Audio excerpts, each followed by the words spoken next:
नमस्कार दोस्तों। आज का डिसिप्लिन डे थोड़ा लेट हो गया, लेकिन आज का एक क्वेश्चन आया था, उसी का आंसर दे देते हैं। क्वेश्चन में यह है कि सोशल एंग्जाइटी या डिप्रेशन, थोड़ा बहुत अकेलापन सा लगना, उसका सॉल्यूशन क्या है? क्या नोफेप से ये ठीक हो सकता है? ब्रह्मचर्य से क्या ये ठीक हो सकता है या नहीं हो सकता है? तो चलो उसके बारे में थोड़ा सोचते हैं। तो एंग्जाइटी या चिंता, घबराहट, डिप्रेशन, उदासी, ये सब का कारण है हमारी लो लो एनर्जी। वैसे कोई लोग का नेचर ही इंट्रोवर्ट या इस टाइप का होता है, उनकी हम बात नहीं कर रहे हैं। लेकिन अगर ऐसा कोई प्रॉब्लम आ रहा है कि पहले आप ठीक ठाक थे, पहले आप बढ़िया थे, बच्चे थे तब आप सब बढ़िया कर लेते थे, लेकिन अब पता नहीं ये अचानक डिप्रेशन, या कोई सुंदर सी लड़की आ जाती है, या पब्लिक में बात करनी है, या सिर्फ कैमरे के सामने भी अगर बोलना है, या किसी से क्वेश्चन भी पूछना है, तो हम थोड़े अंदर से डरते हैं। तो ये इसका सॉल्यूशन पहले तो मैं बता देता हूँ। इसका कारण तो मैंने बताया कि यार हमारी एनर्जी है वो थोड़ी कम हो गई है। अब एनर्जी को हम बढ़ाएंगे तो कॉन्फिडेंस अपने आप आ जाएगा। तो एनर्जी को हम बढ़ा कैसे सकते हैं भाई? तो सबसे पहले तो हमारा जो सीमन है, हमारा जो सीड है, और हमारे के अंदर जो सबसे बड़ी ताकतवर जो एनर्जी होती है वो सेक्स एनर्जी होती है, वो लस्ट होता है।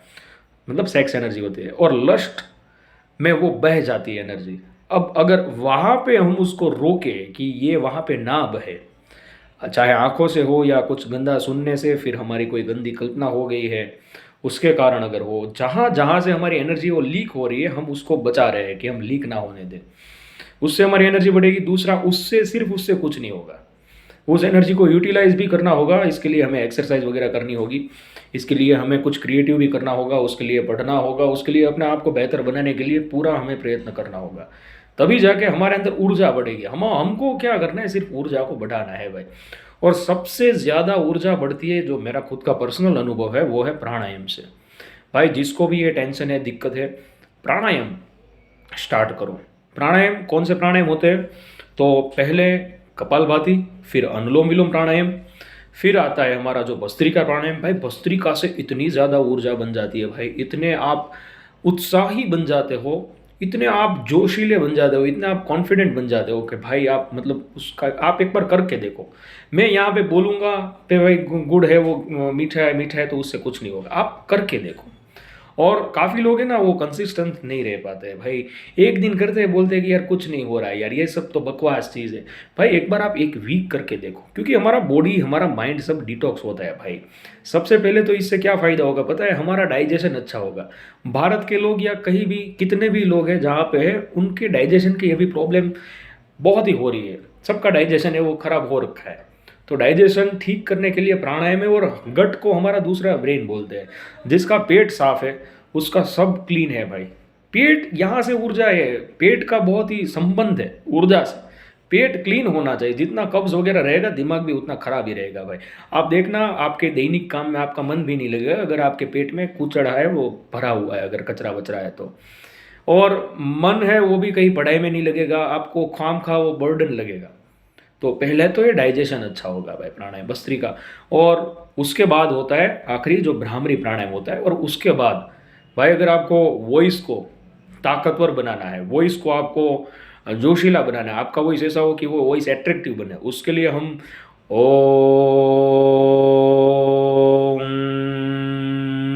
जितना हो सके उतना ये जो ओम है वो करें, नाभि से करें, यहाँ से। अब नाभि से कैसे करें? तो नाभि से ऐसे होता है, पहले तो रिलैक्स बैठ जाना है, एकदम रिलैक्स बैठ जाना है, और शांति से ओम जब हम बोलते हैं ना, तो हमारा ध्यान अंदर होना चाहिए। हमारे शरीर में क्या क्या हो रहा है, हम ओम बोल रहे हैं तो कैसी कैसी वाइब्रेशन आ रही है। हम ओम बोल रहे हैं लेकिन हमारा दिमाग है वो कहीं पे भाग जा रहा है भाई, तो उससे कुछ ज़्यादा फायदा नहीं होता है। फायदा तो होता है, लेकिन ओम बोलने से हमारे शरीर के अंदर जो कार्बन डाइऑक्साइड के तत्व है भाई, वो निकल जाते हैं भाई।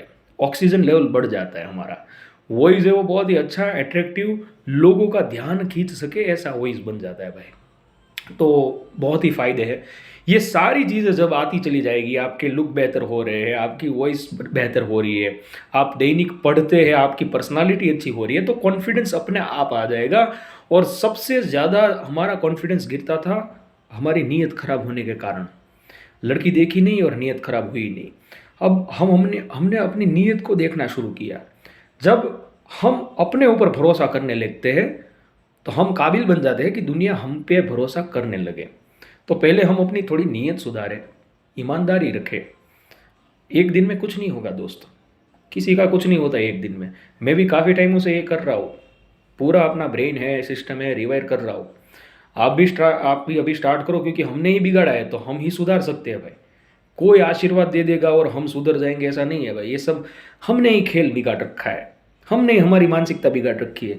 लड़की देखी नहीं और हम देख रहे हैं कि ये तो प्रोडक्ट है भाई, ऐसी प्रोडक्ट है, वैसी प्रोडक्ट है, ये इस टाइप की है। फिर उसका डिस्क्रिप्शन भी दोस्तों में करते हैं, यार ये लड़की ऐसी हुई। अरे यार भाई, ये मतलब इससे तो हमारी एनर्जी लूज ही हो रही है। अरे भाई, सिर्फ इंसान, आप देवी के तरह मत देखो, चलो ठीक है कोई बात नहीं, वो तो हाई लेवल हो गया। सिर्फ इंसान की तरह तो देखो उसको कि यार ये एक इंसान है, ठीक है इंसान है।